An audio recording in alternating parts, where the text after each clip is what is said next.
Australian Aviation Podcast, the official podcast of Australian Aviation, unpacking the latest insights, developments and issues impacting Australia's aviation sector. Hello and welcome to the Australian Aviation Podcast. We are here in week 5 now of what I'm infuriated that our guest came up with the name for, our Game of Thorns. The race to replace Adam Thorne as the co-host of the Australian Aviation Podcast. This week, it's the guy who came up with the name Game of Thorns instead of me. You may recognize him from a previous episode of the podcast. Welcome, Ben Foster. Jake Nelson, absolute pleasure to be here. Hello, listeners. Hello in Aviation Australia, Australian Aviation Podcast land. We do have, that is a different company. I know. I have made that clear to a few people in the past, including one Thornton Dave. Exactly. But it is Australian Aviation Australia. Lovely people, not us. Yeah, exactly. But pleasure to be here, mate. How are you? I am doing very well. And it looks like the quest to replace Adam Thorne has not yet been accomplished or realised. Well, look, we're conducting an extensive global search of people who sit generally near me in the office. So, Ben, for those, people, a long-time listeners of the podcast will have heard you before, but for those who aren't familiar with you, what is it that you do here at Momentum? Great question. No, Jake, I go through and I am the media strategist or really account manager and partnerships manager. So I work very much so with the clients in our advertising sector. So we'll go through and promote the business on Australian Aviation newsletter, on the website, organise the guest podcasts, commercial guest podcasts, but also go through and help with the partnerships for our event and summit that is now becoming a real flagship event in the aviation calendar. So, yeah, absolute pleasure to be on board with you today. Pun intended. Yes, fasten your seatbelts because it's time once again to play Who Wants to Be Adam Thorne? Can't wait. But so that's what I do on a day-to-day basis, and really excited to be working with all the clients that we've had over the past. How long have I been here for now? 2 and a bit years on Australian Aviation, and no 2 days are the same. and you work on an aviation publication, and yes. as Adam has pointed out in the past, you are terrified of flying. Yeah. Ironically, it got worse and worse with all the flying that we've done over the past couple of years. So I don't know why or where this has come through. I think it's just not really appreciating the engineering marvel that is an aeroplane in the sky. So being at 30,000 feet is not my most comfortable position or altitude to be in. But do have a bit of a fear. But I think it's getting better. It's getting more reliable. Came back previously. Maybe some listeners knew that I was recently in South America. So spent a long trip with LATAM going through from Sydney to where'd we go? Santiago, and then up to Lima. 13, 14 hours in the air just to Lima. But it was a little bumpy, but I'm slowly coming to terms with the marvel that is flying. But any advice? How do you cope with the altitude and the turbulence, or do you just enjoy being in the air at 30,000 feet? I mean, it's a marvelous place to be. You know, those magnificent men in their flying machines and women going up tiddly up and down tiddly down and what have you. It's the miracle of flight is something that you do learn to appreciate. What for you is the worst plane to be on? Probably the Dash 8s, in all honesty. So for those not familiar, we do quite a few trips. Haven't done so much this year, but going from Sydney down to Canberra and just that hour-long, 50-minute flight, being in a small 50-seat, 100-seater plane is something not the most comfortable thing. Adam and I did share a couple of bumpy trips on the way down and forth from Canberra. So just the propeller engines, the turboprops rather, are something that is not the most comfortable or seamless flights. So the Dash 8s. Have you flown with Rex or like Link Airways or anything like? Have you been in a Saab? No, nothing that. Of the other airlines, not that I can recall, but definitely the Qantas flight to the Dash 8 Sydney to Canberra route is something I'm well familiar with, but haven't done this yet. In fact, I've enjoyed the bus trip down or car trip that we've done. Yeah, it's the down sea shanties. buses, cars, the plains of the land. Look, I'm going down to Canberra next week on a Saab 340B with Link Airways. Nice. So I will report back on how that goes. Excellent. Safe flight. And what would you say, contrary-wise, is the best plane that you have been on? 747. Can I mention Airlines? Sure. Yeah, cool. This is an aviation podcast. I know, but definitely the Singapore. Yes, it rhymes. It rhymes with Bontus. No, Singapore Airlines is one of my favourite ones. I haven't flown them for quite a number of years. I used to live there, so I was going back and forth between Sydney and other parts of Asia on the Singapore Airlines. Always felt very safe with the, I think, 747s or 73. No, it'll be more 747s that they took off with. They're using A380s nowadays. They are. Okay. Yeah. But it's a great airline. Love the food and also, you know, they had really good safety videos. Proper videos where I could go through, not to the same effect of what Qantas did or no, I really enjoyed the safety videos that they had. Always felt like coming home. I think the last time I was on a 747 was 2010-ish maybe, flying over with United. Oh wow! Yeah, so that was back when 747s were far more common. Yeah, and I flew 747-400s. I didn't fly them myself. I was in them, but I didn't fly them myself. I'm not certified. No, me neither. Definitely not. I mean, I'm certifiable, but I'm not certified. But yeah, the 747, the Queen of the Skies, they are still flying, some of them. Yes. Lufthansa has them. A few other airlines have them. So diminishing, though. You don't really see them here in Australia anymore, which is sad. You see them for freight, but not for passengers. Yeah. It's all the A380s and the newfangled A350s and the Dreamliners and all that. Yeah. How far away is the Dreamliner after listening to Alan Joyce at our Australian Aviation Summit? How much further before that's going to be a reality? Well, they have Dreamliners. Okay. Ben. Well, Dreamliners is something that they've had for a while. Yeah. You're talking about the A350. Yes. The A350 1000, the special ones, the Project Sunrise ones, I believe they're supposed to be delivered from around the end of next year. Okay. So, fantastic. But Air New Zealand is getting some more Dreamliners as well. They should be getting those next year. Excellent. And Qantas, I think, probably getting more Dreamliners. Jetstar's got its existing Dreamliner fleet. I don't know if it's getting any more. I don't believe so. But Dreamliners are pretty common. Excellent. They've had those for a while. We've had some comments on our last few videos.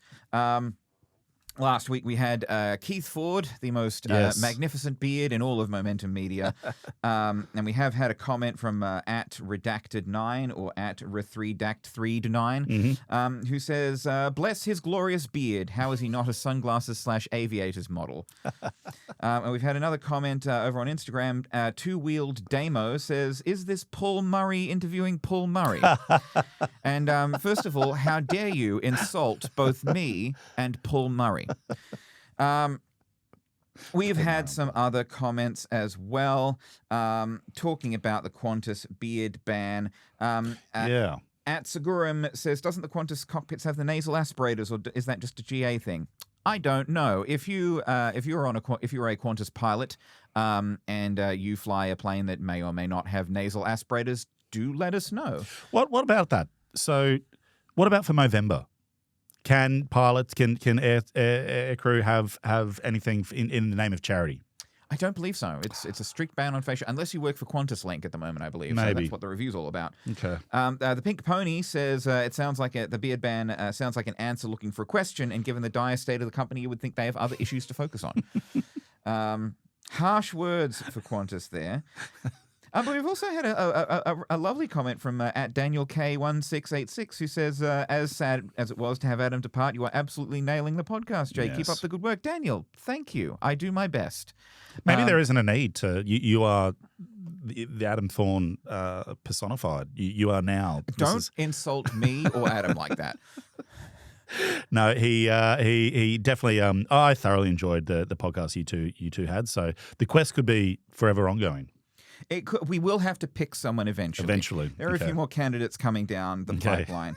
A bit of an update as well on a story that we have had from about Koala Airlines we touched on the other week. Yes. Now, we showed off last week the air operator certificate for Koala Airlines. That was handed to you in handed person. to me in person. I was there. At the Australian Aviation Summit by Bill Astling, who I later spoke to on the phone. Yes. And he spilled his guts on some of these plans. Yeah. But we've had a clarification from CASA that I felt we should mention. Sure. So a CASA spokesperson has told us that Koala Airlines does need approval from CASA before it can commence the type of operations it's proposing. Right. They said, while Koala Airlines holds an air operator certificate, it is subject to a direction not to operate. This direction was issued because the previous operations conducted under the AOC were considerably different to those which Koala is now proposing, which is air transport operations in large jets. An operator applying to conduct airline operations in Australia must meet strict safety and regulatory requirements and undergo a rigorous approval process. So it's as we suspected. Koala does have an AOC, but they would need to get that AOC updated to allow them to fly the 737 MAX 8s that they are planning to fly. Wow. So how many aircraft do they actually have or looking to get? So they've got secure leases on 3. Okay. They're looking to sort of expand to more as things go on. Yep. But 3 is the number that they have sort of locked in. Now, those planes haven't been built yet. Yep. They're expecting those planes to get built sometime in the middle of next year and then to start operating towards the end of next year. Strictly within Australia? Domestic only? Strictly within Australia at the moment, domestic only. I believe they're looking to focus mainly on the tourism and leisure market, in particular, for example, a feeder airline for, Chinese tourists or people like that who are sort of coming in from overseas and want to get out from Sydney, Melbourne, Brisbane to somewhere else. Beautiful. All right. Well, I look forward to updates there. So we should probably get onto the news at some point. Yes, go for it, mate. We will start. It is results season. My favourite season. The most wonderful time of the year if you like results. And we'll start with the big boys. Qantas. Qantas has posted a $1.6 billion profit for the 2024-25 financial year, which is, it's up 15. So that the $1.6 billion after-tax profit is up 28% on the previous year. The pre-tax profit of $2.39 billion is up 15%, and it's. According to Qantas, they've had strong demand across all their market segments. They carried 4 million more customers across Qantas and Jetstar during the year. More frequent flyers engaging with the loyalty program than ever before. Jetstar apparently had a standout year, a significant boost to earnings from its ongoing fleet renewal.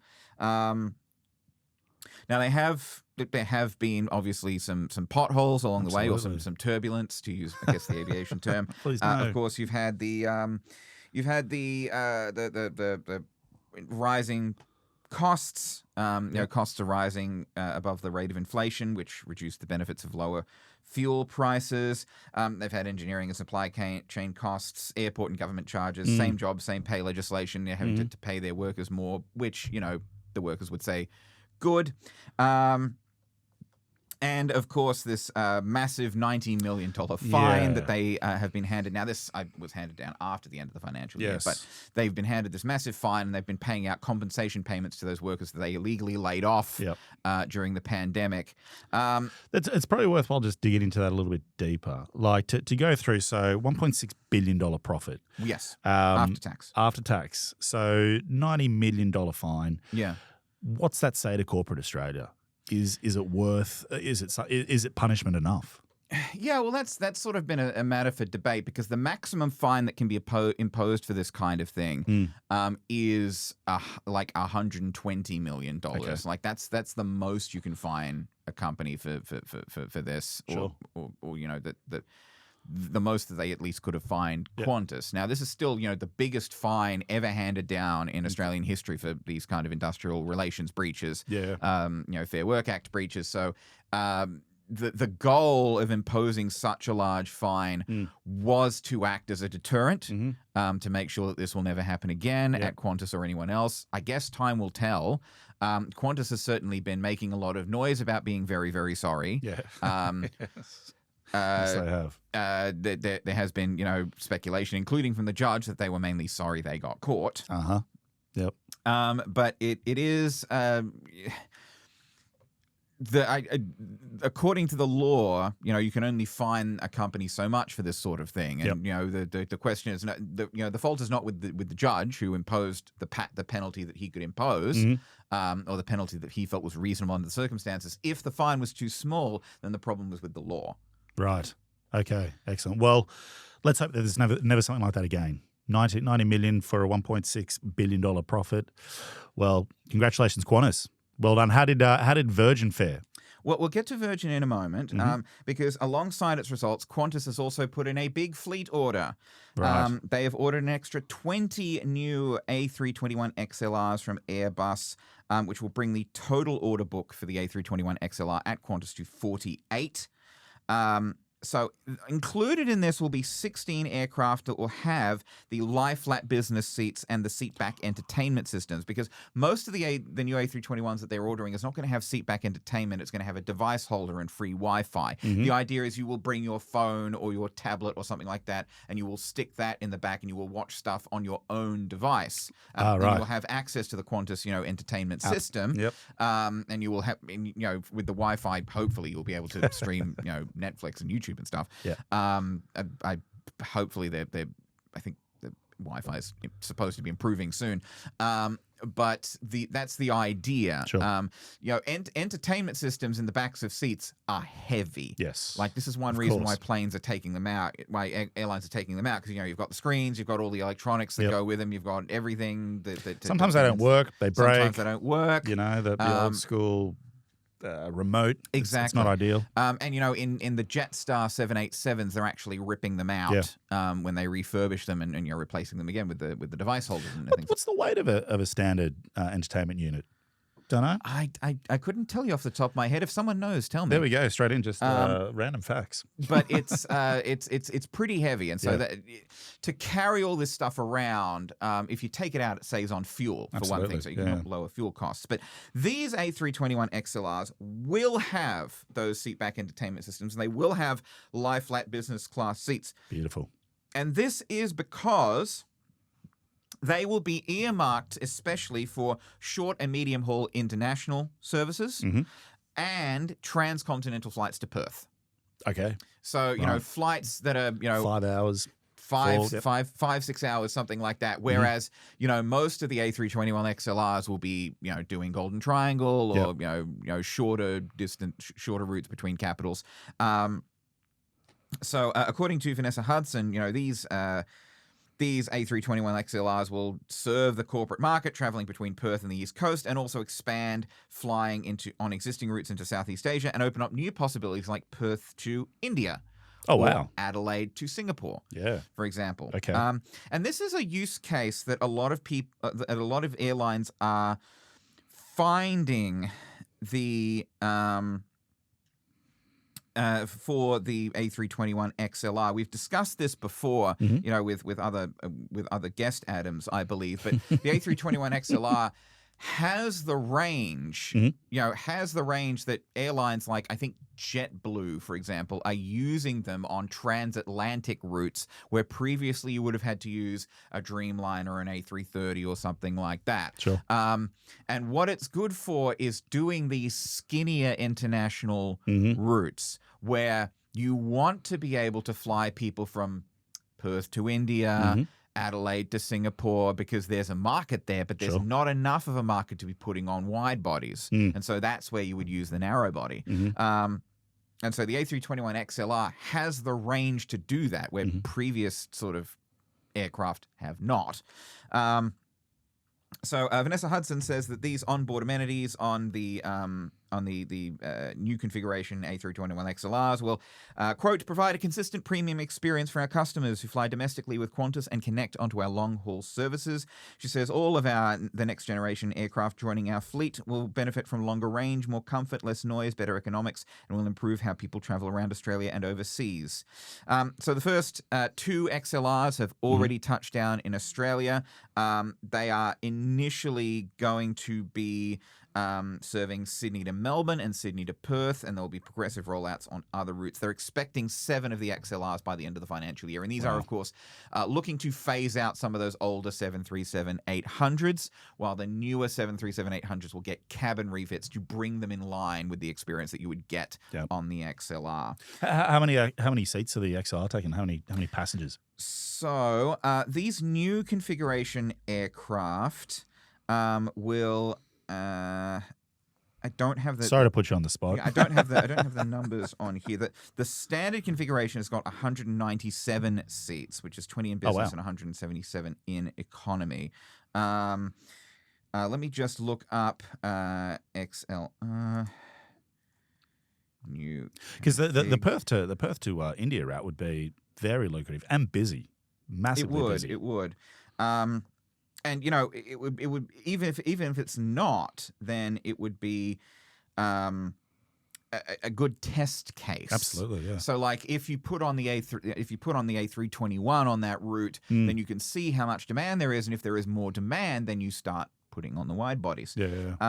I don't have the information here about the the configuration of the seats, but I can tell you the standard configuration, which is 197 seats, 20 business, 177 in economy. We'll have to see what the new ones are. And they also, by the way, have 3,000 kilometers of a longer range than the 737-800s, which they will be replacing. So that opens up a lot more. Yeah, for sure. Now, Qantas Group now has 214 aircraft firm order. 32 have already been delivered as at the end of June. So far in the 2025 financial year, it has taken delivery of 17 new aircraft. It's expecting 20 in this financial year, and 29 in 2027, and that includes 36 for Qantas, 10 for Jetstar, 3 for Qantas Freight. Beautiful. Fantastic. So very busy. Very busy. So Qantas is not standing still. Not with that $1.6 billion profit. Yeah, exactly. Which the TW has called for Qantas to reinvest in the workforce. Yeah. One might assume that, some of that money hopefully would be going into continuing with the fleet renewal program, because it is an expensive endeavor. Now, you asked about Virgin earlier. I did. I can tell you that Virgin Australia has, in its first full year results since it returned to the ASX, underlying net profit after tax of $331 million, which is up 331, which is up 27.8% on 2024. The statutory net profit after tax was $479 million, which is down 12.3%. $5.8 billion in revenue, which is up 8.5%. Now, Virgin has had a successful year. They had their IPO in June, which was a strong launch. Yes, absolutely. They've got the new partnership with Qatar Airways. Underlying airline EBIT was up 36.4% to $535 million. Double-digit revenue growth in Velocity to $127 million, and the airline is expecting continued growth in 2025-26. They're saying that there's going to be more demand for air travel. Velocity is going to expand, and this transformation program that they've got going on is continuing. Transformation program in its 25th year too, and its silver anniversary. It is the silver anniversary for Congratulations, Virgin. Congratulations, Virgin. And we were going to get to that, but we will bring it up now. It has been 25, as of the 31st of August, it has been 25 years since the first ever flight of what was then Virgin Blue. 200 million passengers since then, carried by Virgin Australia and Virgin Blue, and V Australia and all of the other. Virgin Blue. I vaguely recall that. Virgin Blue. Back in the day. That was I liked that branding honestly much better than Virgin Australia. That was quirky. But 31st of August 2000 was the first flight of Virgin Blue from Brisbane to Sydney. What a time! 2000. I think the Olympics had just come on. It was just about to be the Olympics. I was in the opening ceremony. Myself, yes? I kid you not. I was as a streaker, as a saxophone player. I was in the marching band. Oh, lovely! So I did the go back. We'll put the link in the link, I guess. But no, it was what a time being able to go through True Australiana, peak Sydney, and the start of Virgin Blue. Since then, no games has ever been labeled as the best ever. Exactly. So we've still had the best ever Olympic Games. It was an amazing time. It was an amazing time for our listeners that led. But the part I was playing saxophone in the marching band when they went through and we had to go through. We spent like 18 months going together, training at or practicing at Peterborough High School in Sydney. We'd go through and we practiced. We had an American drum section. Everybody come out. It was amazing. And we practiced for 18 months to go through and actually do the Sydney emblem. Or do you remember the emblem? So it was the guy in terms of the Harbour Bridge, and everything. And 18 months in the work, and we were just about to get there, and all the band were in order and everything, and then they cut to a commercial. Oh. Ian Thorpe jumping in the pool. So Ain't that always the way? Yeah, and what? Ain't that always the way? It's always cut to a commercial. I'm sure we'll want to cut to a commercial soon, but probably soon. Yeah. So and Ansett, of course, was still flying back in those days. Official sponsor of the 2000 Olympics. Ansett would collapse a year later. Final nail in the coffin in 2002. From which Virgin benefited. You know, picking up the former Ansett and the low cost market. But the Ansett travel experience has come back, right? Don't get me started. Sorry. Continue. But yes, Virgin was the main low cost carrier that we had until Jetstar came along because I think Qantas was worried about Virgin eating its lunch. Yeah, but I mean, real testament to Virgin, returning to the ASX. This year, and congratulations to them for 25 years of a pretty rocky scenario. It's been tumultuous. It has, turbulent, if you will. But they've lasted through the rebrand, through the capacity wars, through COVID-19 and administration and Bain Capital and coming out of administration and relaunching the IPO, and they're very, very different now from the airline that they were before the no longer blue and sad. Yeah, well, no longer blue, no longer red, no longer flying. They've only recently returned to flying wide bodies internationally, and that's with wet lease Qatar planes. So it will be interesting to see how Virgin continues. Yeah. But congratulations to Virgin. Some passengers on the Virgin flight on one Virgin flight VA925 on Sunday were also given prizes. There was a big pass the parcel that went around the cabin, and there was Virgin merchandise, and the winner got like a couple million velocity points. I think that's my dream. And then like everyone who was on the flight got 25,000 velocity points. Congratulations! It's you never book these. You never book the flights where people give away prizes. No. There was like a Virgin flight a year or two ago where like everyone got a free Virgin cruise. Mate, maybe that's what we should expand out to. Aviation Weekly, Cruise Weekly. Or Cruise, I'm sure that's already been done. But there are prizes that are being given away and 25,000 Yeah, I think points. Everyone on the plane got 25,000. Like one person got, I don't know, a couple million velocity points as the grand prize. And there was Virgin merchandise and everything being handed out, and everyone had a really good time, unlike another Virgin flight, which we'll get to later. Sure. We were going to take our first break, but when we come back, we'll talk a little bit more about the news and a bit more about results season. Don't go anywhere. Welcome back. We are here on the Australian Aviation Podcast with our rotating guest, Adam, for the week, Ben Foster, our partnerships manager here at Australian Aviation, and notable flying fearer, notable aerophobe, flying enthusiast. We'll make an av geek of you yet, Ben. Thank you. Moving across the Tasman, we have another airline to look at, Air New Zealand. Air New Zealand, of course, has had a rough go of it these past few years.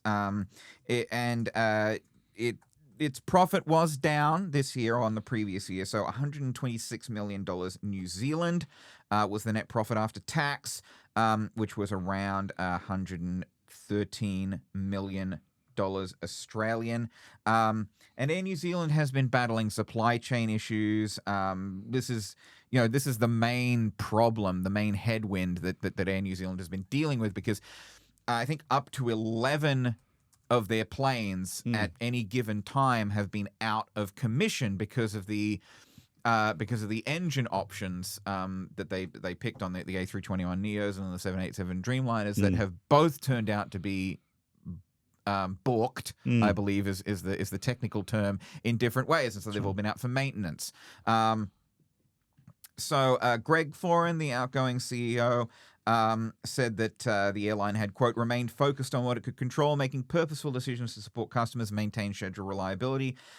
He said that we acted early and decisively, securing additional engines and aircraft and optimizing our schedule to keep customers moving. While this came at a significant cost, it was the right decision to deliver for our customers and maintain network stability. Now, he says that they're confident in the medium-term recovery. The next year, he said, that the outlook is probably going to be just as constrained. There are no quick fixes for Air New Zealand. But he says that there's early signs that the most acute phase of disruption will be behind the airline within the year. They know what they know what needs to happen to lift the financial performance. Good progress already underway, he says. Yes. And we want to see Air New Zealand Absolutely get back on its feet. I flew with Air New Zealand earlier this year. Lovely flight. And interviewed him. And interviewed Greg Foran. Yeah, excellent. And I don't know when the next issue of Australian Aviation Magazine, or the latest issue of Australian Aviation Magazine, should be out very soon. Yeah, no, we should be getting that out to our public and subscribers in the next. I know Adam's finishing. So Thorne is still involved in a capacity, but more of a freelance capacity with the magazine. So he's maybe forgotten, but not gone. Yeah. Sorry, Adam. But no, we'll have that story coming out in the next couple of weeks, I think, in our edition. Our print edition of the magazine. We've got the interview with Greg Foran, charting his career. Absolutely. So a couple of points I just want to unpack. Firstly, how was it interviewing CEO of an international airline? I know you did it with AirAsia X as Benjamin. Yep, at the summit. Yeah, which was fantastic. But what were sort of the questions that you spoke to him about? Tell us more. It was very, very candid. I sort of asked him about the airline's path through COVID and its recovery. What would you have done different? What do you think you did well? He said, and we've spoken about this on the podcast before, but he said, in hindsight, he probably wouldn't have laid off so many people because it's harder to get people on. I think it's harder to start it back up than to shut it down or something like that. But he was very frank with us, which we appreciated, and he gave us a pretty good story out of it. Yeah. So another one too on where now I'm no CEO of airlines or fleet management, but for airlines that maybe don't turn a profit, as Air New Zealand has, what's the main contributor or main couple of contributors? Is it like lack of fleet, lack of maintenance issues? Look, there's so many things that it can be. COVID dealt a hefty whack 5 years ago. There can be fleet issues, there can be high prices of things like oil, there can be, high cost of living. Less passengers. Sorry? Less passengers. Yeah, passengers. It's in regional aviation, we've spoken about this before, but it can be, if you've got a Dash 8, the plane you hate most in the sky, if you've got a Dash 8 Q400, the RAAA has charts basically showing that, breaking down row by row, what the percentage is. And I think that the margin on a Q400 is the last row of seats.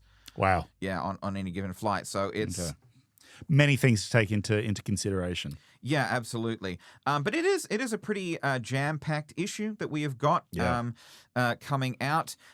We have got a look inside the new Newcastle Airport International Terminal. I went up there. We have got a trip up to, same day, went up to Beresfield and saw the restoration of an old Catalina bomber. Oh, wow. From World War II that's going to go to the RAF museum up there at Newcastle. Fantastic. Bit of history. My grandfather was in the RAF. Yes? Yeah. So he was a bomber himself. Was stationed. Granddad was from Queensland, but was also stationed in Butterworth in Malaysia during the Malaysian emergency. So be very interested to read about that.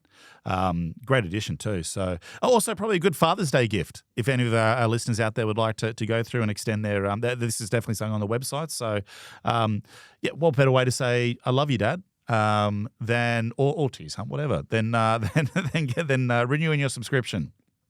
Well, nice little plug. And you can tell that he works for us in sales, don't you? We've got a feature on innovative uses of drone technology. Things like inspecting power lines and busting ghost nets in remote northern Australia. Ghost nets. Ghost nets. Ghost nets. Tell us more. Ghost nets are like nets that are basically abandoned or discarded, and they float around the seas, and they tangle up sea life, and they wash up on beaches. Right. Yeah, so these drones can spot the ghost nets from a great height. And, Ghost nets, wow. Ghost Fantastic. nets. And, monitoring traffic on Sydney highways and all of these amazing uses that the people are coming up with for drones. Yeah. We've actually had the New South Wales government, by the way, in the last week announced that it would be offering rebates for farmers to buy agricultural drones. Perfect. Because, it's a safety thing. If you're flying a drone, then you're not out on a quad bike or a dangerous farm vehicle that could overturn and break your neck. Absolutely. So how much is that rebate? It's $1,000. Okay. $1,000 rebate for buying this For every drone that they purchase or license? Not sure. I'm not sure. I think it's on a drone. Like Okay. If you buy an agricultural drone, you get a $1,000 rebate. I'm not sure Awesome. if it's per drone. Great initiative. But yeah, we've got a big jam-packed issue. It's the life of Australia's greatest ever fighter pilot, Clive Caldwell. We've got a look at some of you might have seen the premiere podcast that we had a few weeks ago about the people who appeared on Airport 24/7 from Air Services. Oh, wow. Air traffic controller and aviation rescue firefighter. Yep. We've got a Q&A with them at Melbourne Airport and the people who keep the airport moving. So it's a good issue. It's going to be a great issue. We were talking about something else. We were talking about Air New Zealand. We were. Yes, I digress. Obviously, we hope that Air New Zealand can pull through the turbulence, and it's hopefully good signs that. How much longer is left of his tenure? He's leaving in not very long, actually, like a month or two. As a success, is there a succession plan? No Yes, doubt in place. So but the airlines, I think, chief digital officer is taking over from him. I'll just pull that story back up. So Greg Foran is leaving in October, 20th of October, and he will be succeeded by the chief digital officer, Nikhil Ravishankar. Best of luck. That's the story there, and good luck to Nikhil. Very, very capable, I understand, in the digital transformation arena. So we will see if he manages. He can sort of apply that to turning the airline around. Alliance is another airline that has released its results. Obviously, Rex is not releasing any results because it's still in administration. But Alliance saw a bit of a dip in its net profit after tax, 82.1 million, down 4.9% on last year's record profits. Revenue was up 19.4%. There was also a fifth straight annual record for Alliance in total flight hours. Wow. Now, Alliance, mainly a charter, FIFO, wet leasing sort of airline. If you have ever flown on an E190 with Qantas Link, you have actually flown an Alliance plane. Can't say I have. They're the smaller, sort of skinnier regional jets. Okay, sure. Not the A220s; those are new, Yep. and I think those are operated by National Jet Systems. If I'm wrong, someone will undoubtedly correct me. But Alliance is forecasting a positive 2026. They had some challenges over the past year. Severe weather events, protected industrial action, 2 aircraft being sidelined after sustaining structural damage. They're bringing in 5 more. They've brought in 5 more E190s last financial year.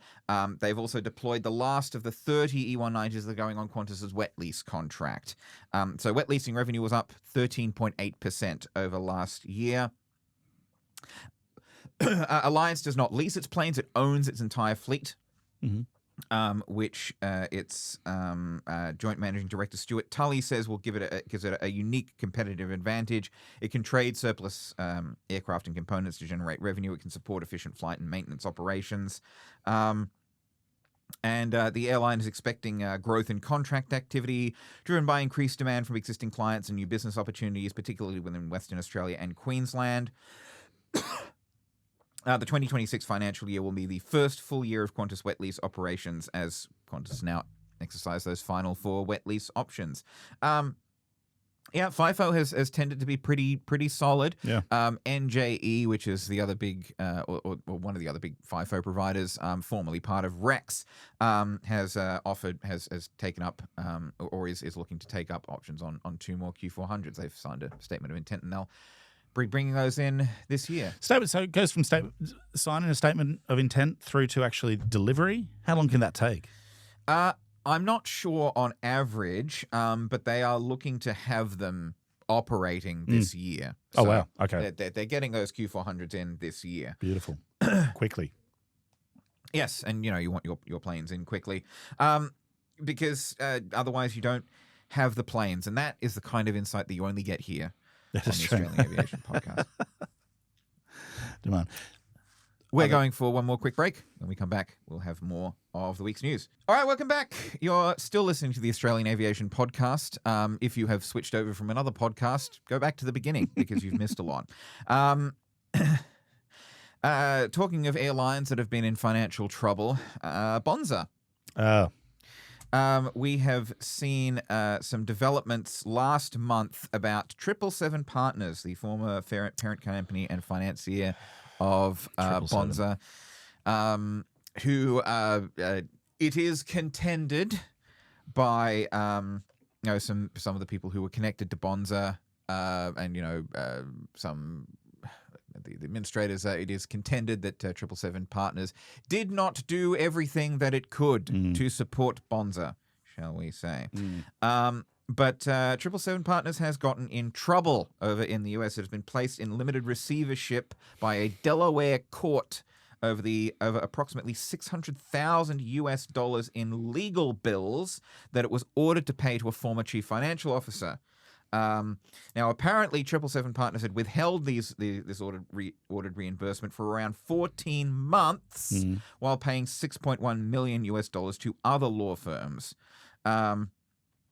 Now, Magistrate in Chancery Christian Douglas Wright, who handed down this limited receivership, was not impressed by 777 Partners' pleas of financial hardship. He said it is not the same thing as impossibility.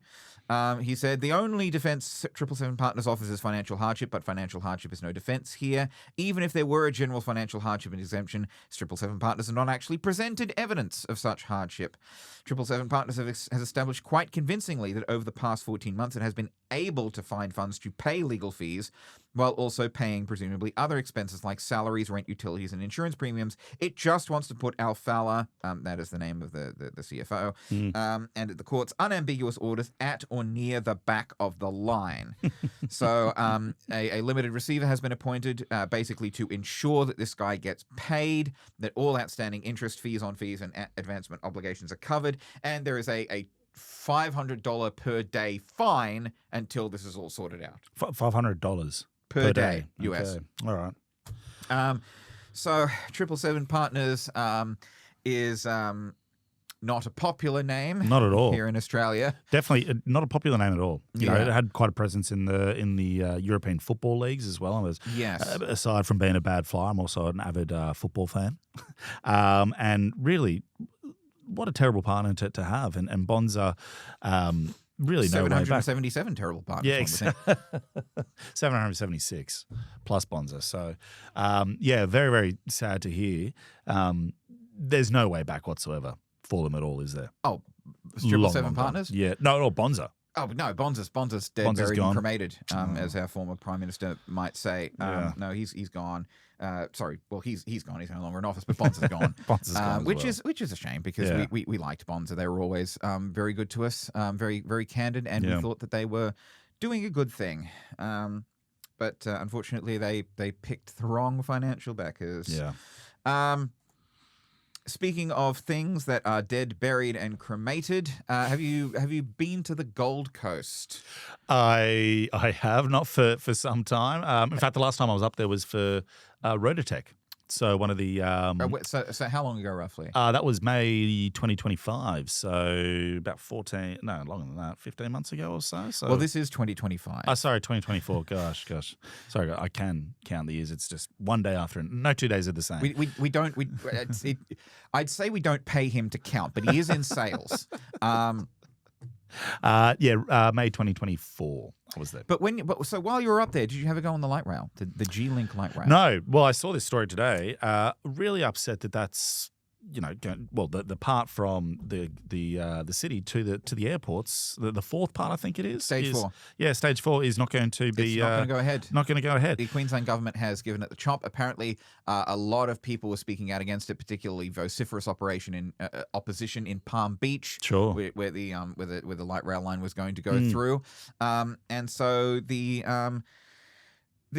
fourth stage of the light rail potentially to be replaced by multimodal transport, buses, rapid buses, possible future heavy rail. According to this community consultation that the government did, supposedly around 2/3 of Gold Coast residents were against this proposal. Wow. Or at least those who sent in submissions. The infrastructure manager and acting premier, Jared Bly. It's got a J in it. Yep. I apologize, Jared, Mr. Premier, sir, Mr. Deputy Premier, sir. But he said that he thinks they've actually got capacity to have a better connected Gold Coast than what a light rail could have provided. Yeah. He said we can now provide a multimodal transport corridor which has buses, heavy rail linking with spur lines out to other communities that aren't serviced at the moment, and that is what the Department of Transport and Main Roads will do. The airport is disappointed. Yeah. It says the chief executive of Queensland Airports Limited, Amelia Evans, which is the owner and operator of Gold Coast Airport, says that it will await further detail and timelines on the government's proposed enhanced bus services and multimodal transport study. She said, quote, seamless, sustainable and accessible transport between the airport and wider city is critical to meet the demands of the Gold Coast's rapidly growing population. Legacy infrastructure that stands the test of time is vital to ensure our city continues to thrive for both residents and visitors alike. The big reason they were looking to do this was coming up for the Olympics. Yeah, that's a big thing. Yeah, absolutely. Just from an Olympics participant, definitely in the opening ceremony. So Gold Coast, I can tell you that it's a life-changing event. But especially even if they cut to commercial. Yeah, especially when they cut to commercial. Don't worry. But I think it's light rail is a great addition to a city, to any city. Sydney having the light rail. Well, my partner, she works out at Westmead, and she takes the light rail to work. Exactly. So it's great. I think a heavy rail like that drive from the Gold Coast City out to the airport can be a little bit long, traffic depending, but it's great. So hopefully, they'll I don't know, will they continue with it at all, or they'll just stop it in time for the Olympics? So stage 4 is not going to be part of the plans. That the light rail link to the airport is not going ahead. They've said that very clearly. They weren't really being drawn on stage 3. They were mainly talking about the cancellation of stage 4. Yep. I'm not sure exactly what the progress is on stage 3 at the moment. But it is light rail is good. It's good. Yeah. The Canberra light rail is apparently very nice according to my partner. But Parramatta light rail is good. The Sydney CBD light rail is good. Metros, it's all good. It's something that I think will definitely give the city, come Olympics time, for whatever events are going to be held up there, will be something that I think a lot of people will really appreciate. So, we hope it can go through and be completed. And it would be good if the airport gets something. Yeah, absolutely, 100%, absolutely. I think that Sunshine Coast Airport is going to be getting those. They call them metro. Yeah, but it's not metro. It's not even a tram. It's a bus. Okay. It's a bus dressed up as a tram, like this whole Brisbane Metro thing, the Brisbane Metro thing that they got up in Brisbane. It's not a metro, it's a bus. Okay. Okay. Where is that? Because my folks are up in the sunny coast, Maroochydore Airport. So my form of transport is either Uber or Mum to go and take us from there up to Maroochydore. But where's that bus meant to be taking you? No idea. Not sure at the moment. I've just it goes to the airport and presumably to the rest of the Sunshine Coast. Okay. But yeah, it's big. It's a metro bus. No, it's just a bus. Don't call it a metro. Don't call things metros that aren't metros. Time to, I think, whiz through a couple of stories quickly. Just a couple of things that we've seen.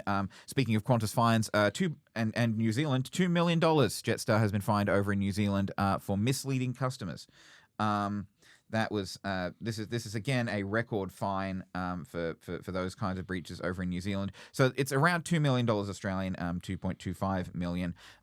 Basically, what Jetstar had done was that in its restart from COVID, it had incorrectly told customers that there were limits and caps to the compensation that it could provide when their flights were delayed or cancelled, which did not actually exist. Wow. Wow. So yes, they acknowledged that they misled the customers. They basically, Jetstar has said, we were reckless, but we didn't do this on purpose. We screwed up, but we didn't try to screw people over.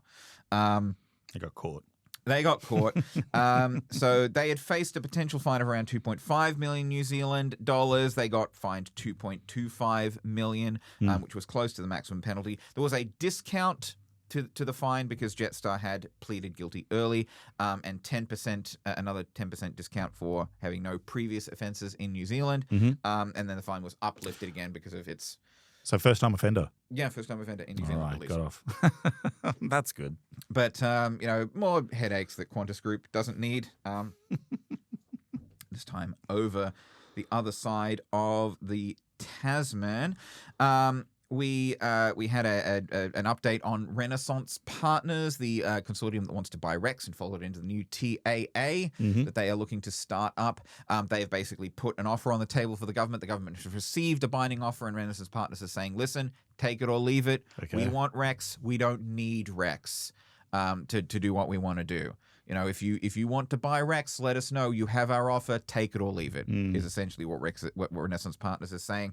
And it is curious that you have to wonder what it is that EY Australia and Houlihan Lokey, which is the sales agent that they're working with, so administrator and sales agent, what it is that they don't like about Renaissance's proposal, because there's been all this talk about how there's no potential buyers for Rex. But Renaissance Partners has been jumping up and down, waving their arms, saying, we want it. We will take Rex. We will repay the government in full. We will make sure that everyone is covered. Wow. We will make sure that Rex keeps flying. We want Rex. That is what they've been saying. And, for some reason, and I'd be curious to know what it is, Absolutely. For some reason, EY and Houlihan Lokey just have not wanted to take that offer. How long's that offer been on the table for? It's been around for a while. I think they gave the binding offer to the government at the end of July or something like that. Okay. So Renaissance wants Rex. Yep. So we'll have to see what comes out of that. A Rex rebirth. A Rex rebirth potentially, and the rebirth of TAA is what they're planning. And I think we'll end on a flight that was exciting for the Virgin passengers in a less pleasant way. Have you heard about this, Ben? The flight there was a flight that to Bali that Virgin was putting on, where all of the toilets stopped working. That after turbulence, that's my second nightmare. How long were they out of function for?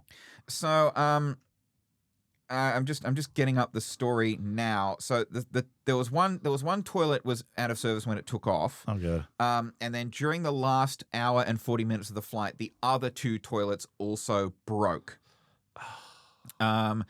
So that's what Virgin said.